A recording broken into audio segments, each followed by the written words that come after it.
Let's buy some veggies.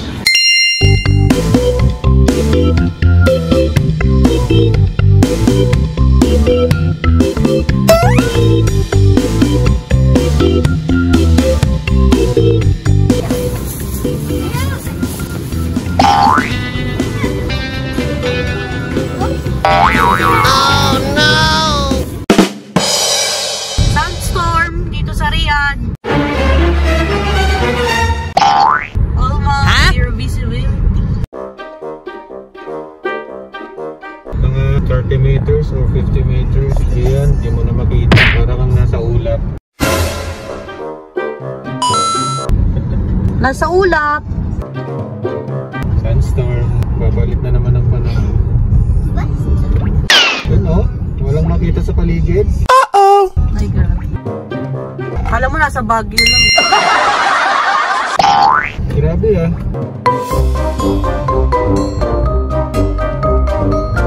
Alam mo, foggy. Pero ang dahilan, alikabok. Alikabok, hangin. Nahinipan ng hangin. Pinong-pinong alikabok.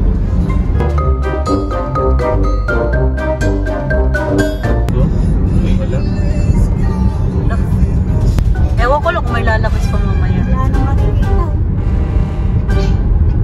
Wala naman. Uh-oh! Ano? Wala. Halos wala nang makita sa kalsada dahil sa sandstorm. 100 meters. Wala na.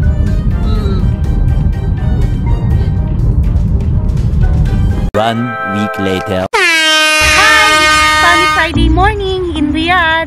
Let's walk around the park. How are you, bird? What's that, Berikson? What is that? It's a bird. Very good. Wow. How many of them? Wait a minute!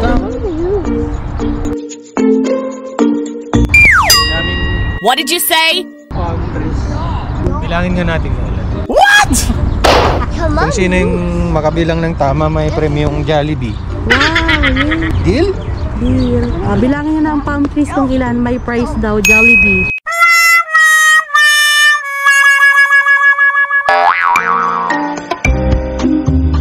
Oh, bird.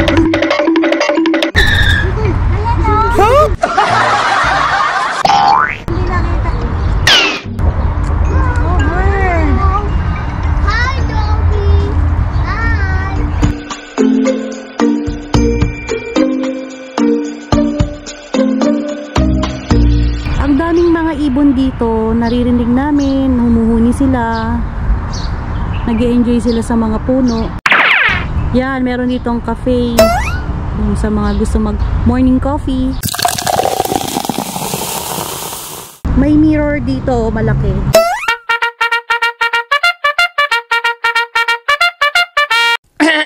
Hello? Hi!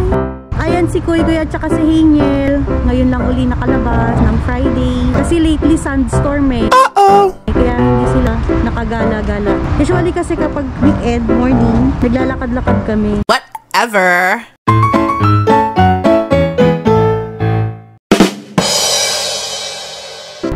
Meron ditong mini tambayan kung gusto nyong umupo, napagod kayo sa paglalakad. Meron siyang lunch area. Nice! Gusto mong magpahinga at magkape-kape.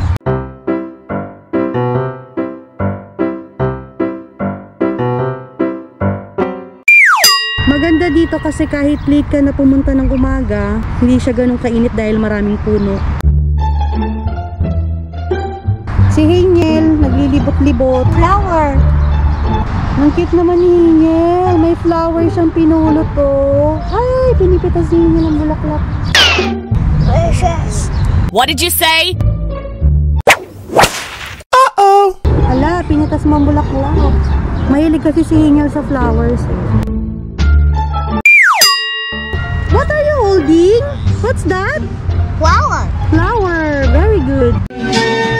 You've been sending flowers, flowers to me. Flowers today, flowers today. Instead of sending flowers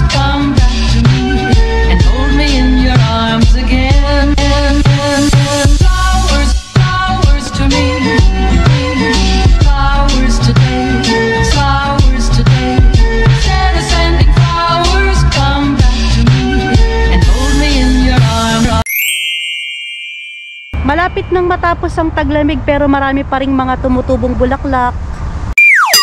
Madami ditong klase ng mga puno, hindi lang palm trees.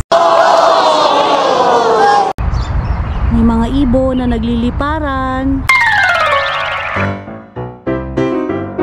Naglilinis siya, namumulot ng kalat. Flowers na lang kunin mo, baby. Koy Koy?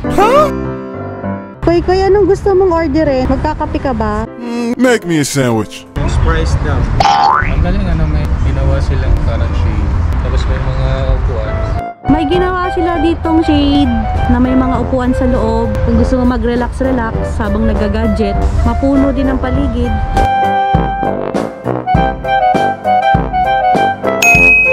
Ayan, meron talagang nagme-maintain ng cleanliness dito.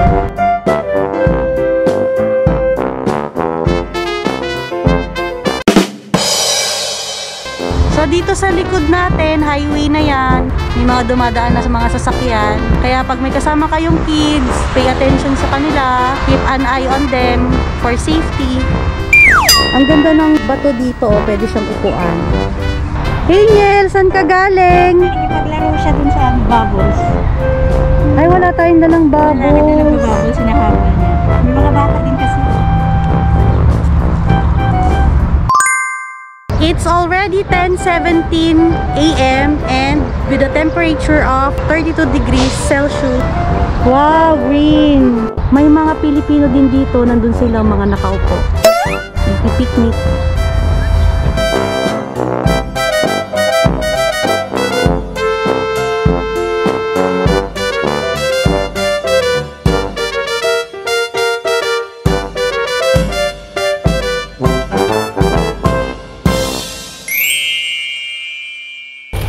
Bumalik kami sa sasakyan, lipat tayo sa kabilang portion ng park.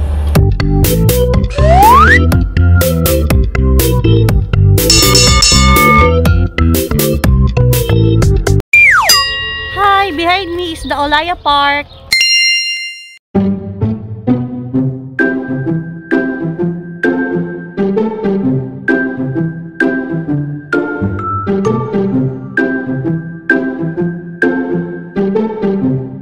Meron ditong playground, puntahan natin.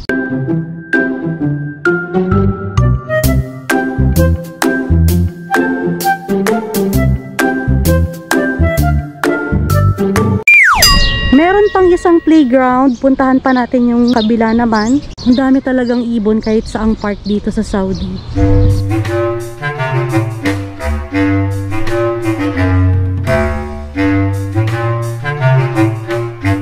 Aha!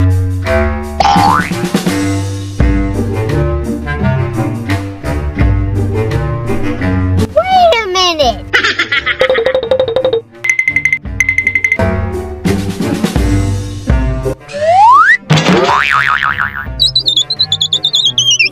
Yay! Nag-slide si Koy Koy!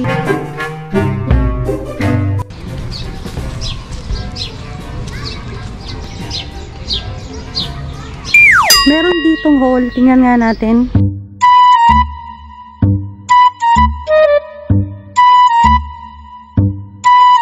There is a water inside. Para siyang fountain pero hindi pa siya open. Siguro sa gabi binubuksan nila to. Ito yung loob ng hall. May mga upuan dito sa loob. Ang lawak ko.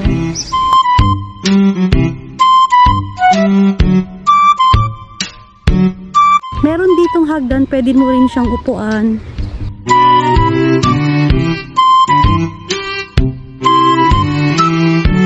May mga Pilipino doon, mga kabayan nagpipiknik din. Bird! Mag-e-enjoy dito ang mga kids kasi aside from playgrounds, meron ding pathway para sa mga bicycle. At may mga Bermuda grass, maraming puno, mahangin.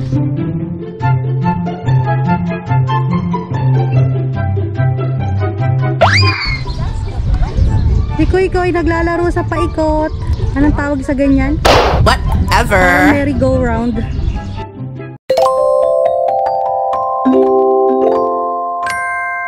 Meh.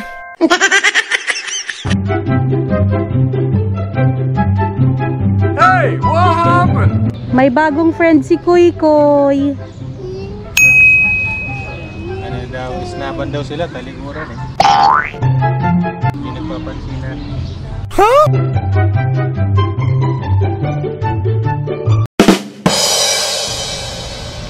May ibon sa loob nito. Gusto nilang sumilong.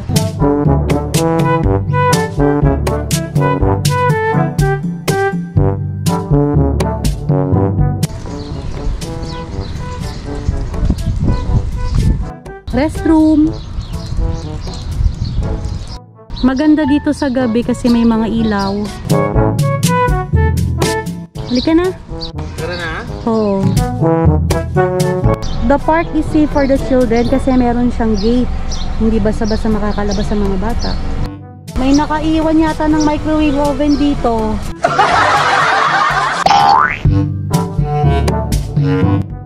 Si Haniel tahimik kasi nakapag-milk na. Pinagpawisan na rin. Maganda rin kasi mga pwedeng laruan ng mga bata. Hindi siya ganun kadumi. Saka may bakod. Hindi siya mabilis. Para safe. Tara. Tara na. Premium si Kuy Kuy. Nabilang daw niya yung puno. 101. Ay, Dalmatian. After 1 week, bumalik kami dito sa garden nila. Flashback. Mamaya may tanim doon na kamatis, tingnan natin. Hindi pa hinog. Daming bunga, ganito yung pala yung kamatis nila dito. End of flashback. Hinog na ang kamatis. Pwede nang i-harvest itong nasa likod. Oh, wow!